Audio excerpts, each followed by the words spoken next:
Speech on International Yoga Day. Good morning to my teachers and my friends. My name is Asha.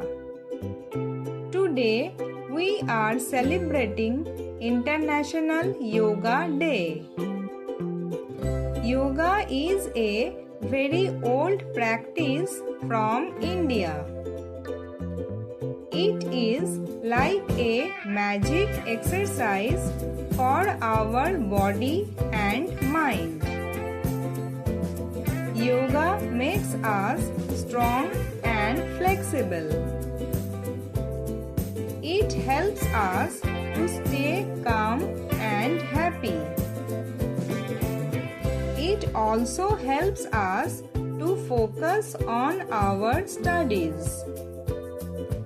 We should do yoga every morning to stay healthy.